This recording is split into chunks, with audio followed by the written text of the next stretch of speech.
Pro Mini Tour.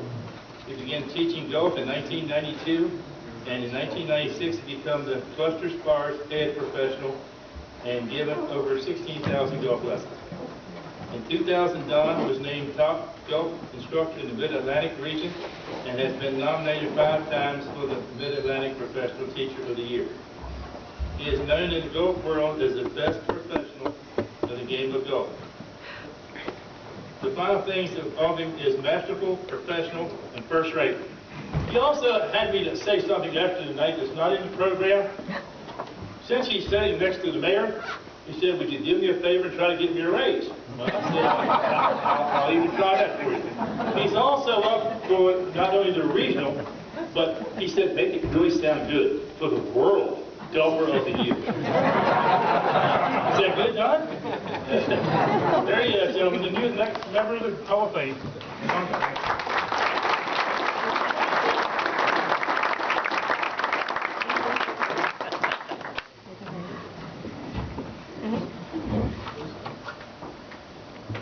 It is an honor to stand up here in front of you, and I'd like to thank Ron. My whole baseball career, I always batted third. I always wanted to go lead off, so thank you.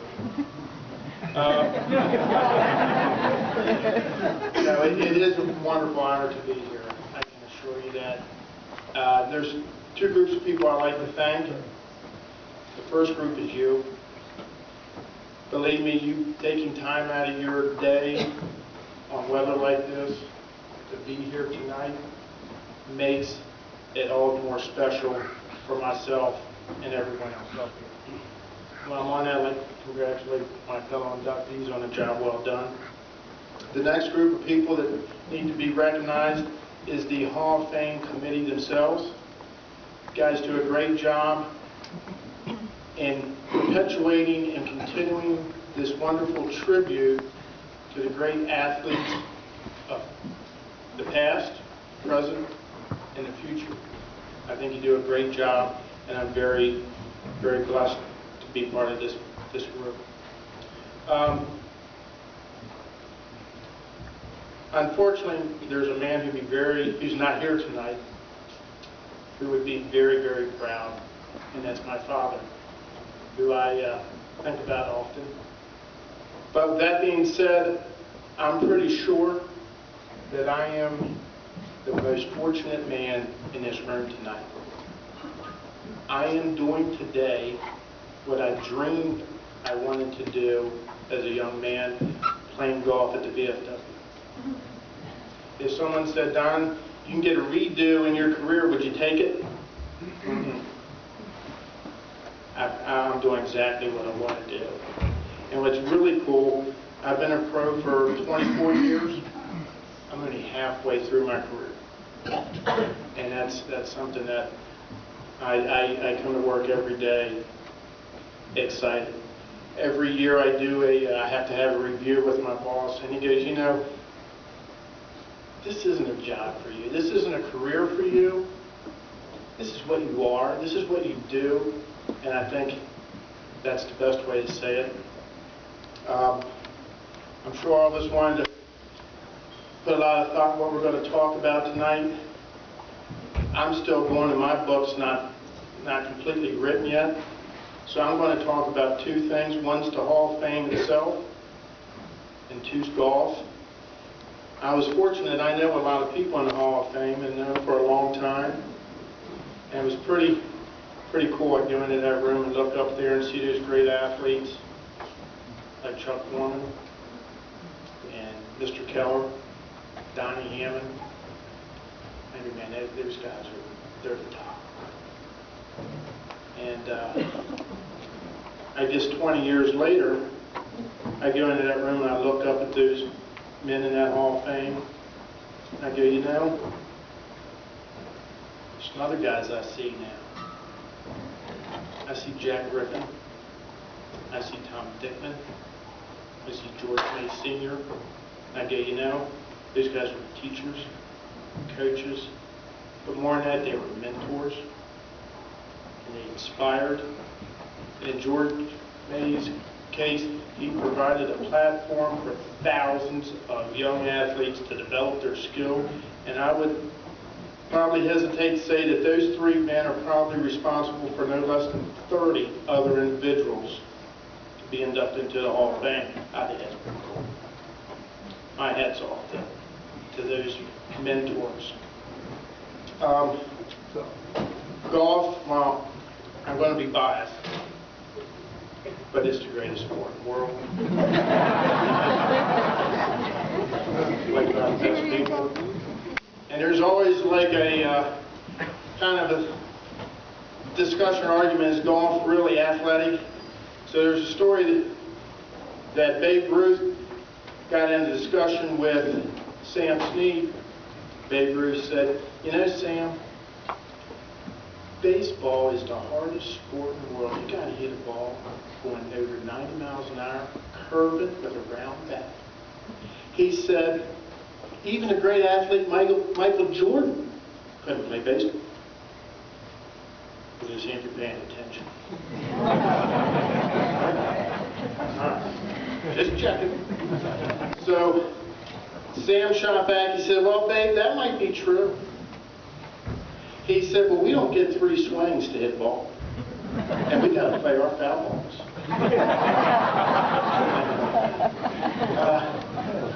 So, you know, golf at the professional level and leveling on down, there's no referees, there's no umpires. If there's a penalty to be called, it's called by the golfer himself. I'm not sure, but I don't know if there's any other professional sport that can make that claim. In today's society where steroids is rampant, you won't find that in golf. And when it comes to people, if you take the NFL, the NBA, Major League Baseball, and take all the money they give to charity, combined, golf beats them all. Case in point, at Clustered Spires, there's the Patty Pilates Fund, run by Debbie Williams. In 10 years, with one event a year, that fund has collected over $1.1 million and donated exclusively back to Frederick County charities. That's what golf does for your county. And I'm glad to be a facilitator of that. The USA Today does a little survey every year. They track the 10 most popular athletes in the world. Michael Jordan's 2. Tiger's 1. What's really cool about that list? There's a 74-year-old man named Jack Nicklaus on it. What's even cooler? There's an 85-year-old on that list. Arnold Palmer. So I think that's a testament to golf itself. So what does golf mean to me? It means a lot of things to a lot of people, but I'll just take golf and give one sentence. And the G in golf, first and foremost, stands for God. He gave me the ability and the aptitude to play this game. And if you look at the other sports, there's diamonds, courts, rinks, fields. They're all man-made. My arena's God-made. And if you ever go to Pebble Beach, you'll know what I'm talking about. So the O in golf stands for others. That list is really long for me. I have piggyback on a lot of people, but locally,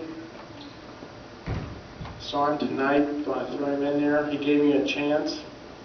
Thank you, Mayor Grimes.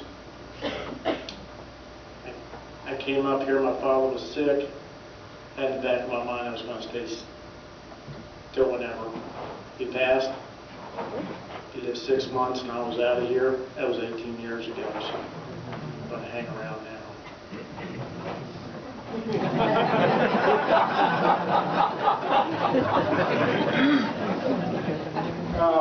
I fly at about 40,000 feet. I cruise. I do what I do best. I kind of live at the tip of the spear and get to excel, and there's a reason. I have a fellow golf professional who allows me to do that. She does all the other stuff. So I'd like to thank Lauren Barrelay for doing purchase orders and inventory. Thank you. And lastly, I mean this, I work for an employer and a manager who have enough confidence and belief in me to allow me to do what I was trained to do, and has a wonderful, wonderful atmosphere to work in, I can assure you. L in golf stands for love of the sport. It's competitive, it's social, exercise, great environment, but every day in the summer I see a grandparent playing with their son or daughter, grandkids, and sometimes great-grandkids. It is a fun family sport for a lifetime. That's a pretty good thing in today's age. Lastly, family, and hopefully I wanted to talk to this group. My father gave me the best gift of all for an athlete. He believed in me more than I believed in myself. When I didn't do so well, he knew it was temporary.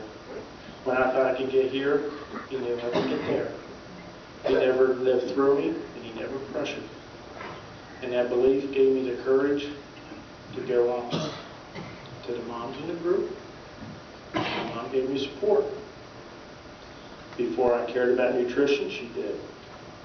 My uniform was always washed and ready to go. She drove hundreds and thousands of miles to every practice and event. But most important, when I didn't do that well, she gave me encouragement. When I did do well, we celebrated.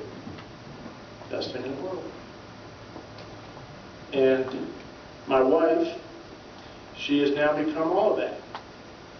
She believes in me, supports me, promotes me, pushes me, and probably from here on out, anything I do and achieve, it will be because of her.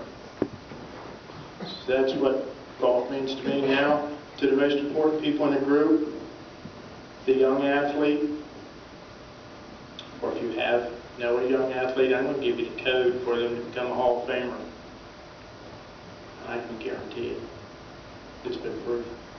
All you have to do is take a lesson from it.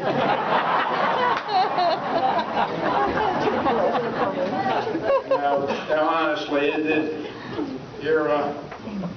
there's 3 T's you have to remember, and one little ingredient. The first T, well, you need talent, and that is God-given, but I'm going to prove to you that's way overrated. Prove it. The next T is technique. I guarantee you, whatever sport you're in or endeavor you're in, you must, at an early age, acquire the fundamental basics of that sport. And that comes in the form of a coach or mentor. And the last T is the hardest. It should be the easiest, but it's the hardest. The last T is time. And time is a word for practice, dedication, and sacrifice. And there's a famous book out I highly recommend. It's called The Talent Code. And it has proven that if you put in 1,200 hours of work on your skill for 10 straight years, you'll become an expert. 1,200 hours a year for 10 years. You'll be an expert at that endeavor. And I'd like to quote one of my favorite coaches. He got his team together at the end of the season, and he said, "There's no one in this room,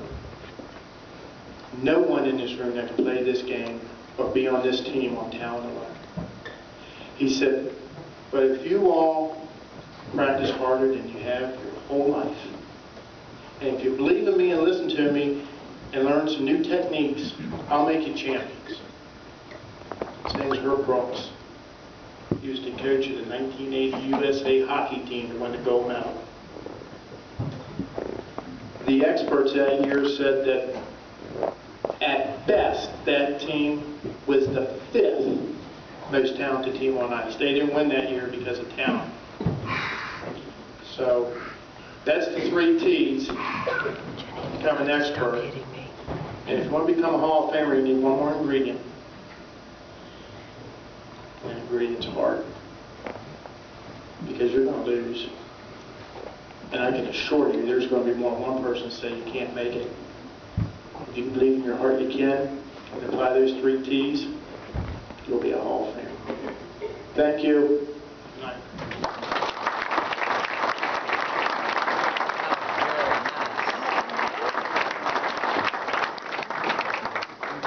I think the guy can tell you about the 4th tee. 4th tee was he overspoke too much because he wasn't supposed to talk as long as he did. It was good. It was good. You did. Good girl.